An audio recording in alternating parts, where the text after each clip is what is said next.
A day after former NFL defensive end Greg Hardy released a statement saying he's excited to start his MMA career, Jay Glazer, a Fox Sports NFL insider with a prominent MMA presence, has taken a strong stance against Hardy's pursuits.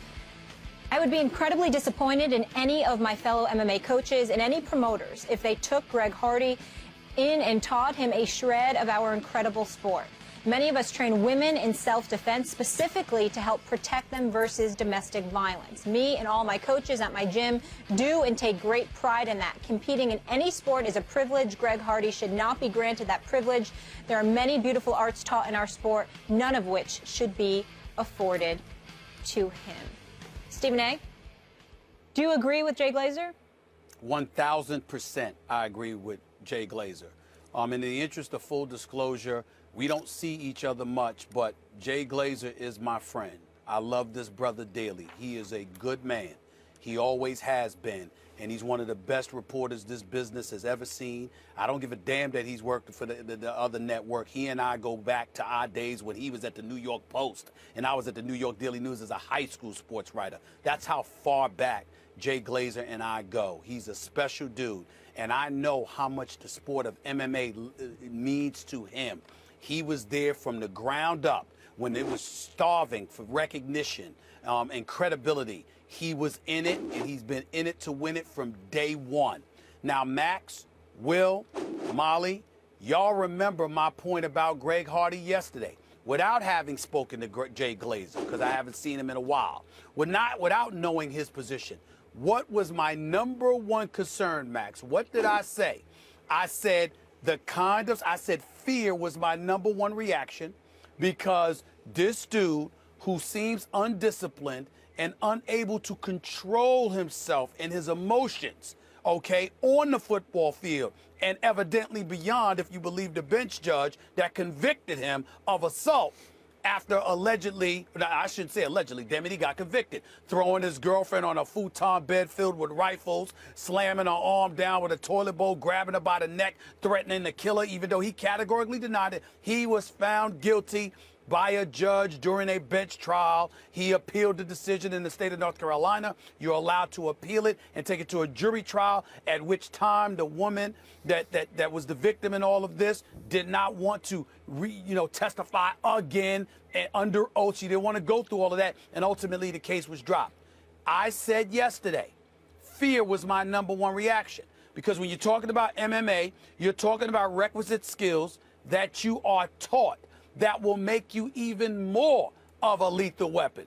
He's lethal enough being 6'4", 279 pounds, with the athleticism and the physical prowess that he already possesses. But now, to go to the MMA and to learn the requisite skills even more so would make him that much more dangerous. That essentially is what Jay Glazer alluded to with his statement. He is 1,000% correct. He is absolutely qualified, more so than anyone in this country as far as I'm concerned, because not only is he involved with the MMA, with his own gym and everything else, training athletes as well, but he's also an insider on the NFL. So he knows stuff about Greg Hardy most of us don't know. I would say I can't think of any individual more qualified than my man Jay Glazer to say what he said about Greg Hardy. I support him 1,000%. He is absolutely right. So, I disagree. Okay. It's interesting when you speak for a living, when you do public speaking, one of the lessons you learn is people mostly just remember the first thing you say. And then whatever you have to back it up or to nuance it or caveat, good luck with that, because they hear the first. So this is what I want to start with. I grew up in Texas. There was a little bit of a chivalristic code in the way I grew up. And one of those things, beyond being hold the door for women, tell the truth, be honest, was never, ever, ever lay your hands on a woman. Yep. That's how I was raised, and that's what I believe. That's what Same I believe here. when this segment is over. That's what I believe when I went into it. But my main goal in this conversation isn't to prove I'm more against domestic violence than the next guy. And that's not my goal in any of our conversations. By the way, Stephen A., you and I have had race conversations. It's not my goal to come out of a segment having proven to everybody that I'm not a racist. I'm not. Absolutely. I don't need to prove We talked about that. We talked about that. Right. You're absolutely correct. So my goal is, let's get to what's interesting, what's thoughtful, What's smart, and here's the question when it comes to Greg Hardy and whether or not he should be allowed to participate in MMA, Max, is I also believe in second chances. President Obama on his ESPN town hall talked about this last night. I believe in it philosophically. I believe legally we have a debate about felons being more reintegrated into society and finding a place for them to be productive. So I come at this place where I'm like, well, what should Greg Hardy be exiled from? He shouldn't play football, according to many. He shouldn't be in MMA. What exactly is he allowed to participate in? Can he be in architecture? That's an art. Can he be a bricklayer? How many industries exile Greg Hardy for? And this is the other hairy thing, and you brought it up, Stephen A. He's legally not guilty. The legal system doesn't work like football. He's not 1-1. You know, in the end, after the appeal, he's not guilty. It doesn't mean he's innocent. I know the difference between innocent and not guilty. But if a guy's not guilty, but we all kind of live in this world where like, but we know, right? Then how do we apply that standard to a chosen profession for a man? How do we start saying you can't be this? You're exiled from this part of society. You can't be here. You can't do this. Based upon, right now, technically not guilty and philosophically not offering second chances, what are we telling people like Greg Hardy? Goodbye, get away from society. We don't have there's a special realm for you that I don't know exists yet. I'll respond after Max. I think that's a legitimate, those are all legitimate questions. Let me start with the first one.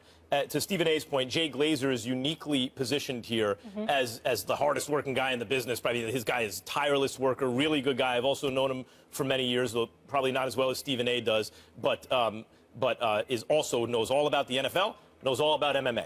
And to answer the first question, what kind of occupations do people feel like maybe should have some sanctions against Greg Hardy or should have high barriers of entry? One of them might be fighting, you know, learning to use your body in ever more damaging and deadly ways. That may be one of them. But even if that were true, even if that were true, Max, wouldn't it be a little bit of a hurdle, the fact that he's technically not guilty? I want to go through that next, and then there's one last thing. We shouldn't have to publicly relitigate evidentiary standards every time something like this comes up. Let me explain what that means. Just because someone's accused of a serious crime, even if that crime is difficult to prove or they had just a good defense or the plaintiff didn't have a strong enough case, we shouldn't have to relitigate publicly, in other words, all decide again what constitutes guilt. Right. There is a legal system, to your point, in place that works very well. Nothing's perfect, but it works better than everything else, right? And you said that you know the difference between not guilty and innocent. They're two different things. But he was not found guilty. He is not, you know. That's right. Okay. So the question is, should he be shunned? Right. In the case of, now this gets to an MMA question. In the case of individuals, promoters, who run businesses, I don't have a problem if they in good conscience sit down and say, okay, do I think it's the morally upright thing to do to be in business with this person? And if they say yes, they review it and say yes, okay, that's their decision and they should go forward. And if they say no, don't, I think that's also fine for them, particularly in this industry, a fighting industry, considering the amount of evidence against Greg Hardy. And even though he's not guilty, we all see, I think many people see that there was stuff going on. Okay. That's not the way business works, though. Business generally is an amoral decision-making process. Not immoral, they're bad guys, but amoral. Morality doesn't usually is not the animating force in business. Making money is the animating force in business. And that's why I think it is fair if people like Jay Glazer say, okay, I'm in a media platform, I know both businesses, need to chime in. I have an idea about what's going on, and they're making a business decision, and I need to voice the moral concern. Will, perhaps this is a rhetorical question, but I did mention that he was convicted by the judge during the bench trial, correct? Right. Yes. I mentioned that, right? Yes. If I remember correctly, that's a felon. That's a felony. And if you're convicted, I'm not sure you're allowed to carry a weapon if you're a convicted felon, which is what happened. Now, the case may have been overturned or whatever the case may be, but ultimately a bench judge convicted Greg Hardy. If you are convicted, why should somebody turn around and train you to hurt people? Now, listen, we're not saying, I've never, for the record, Will, I have never once said that Greg Hardy should not be back in the NFL. If the rules allow it, this is your profession.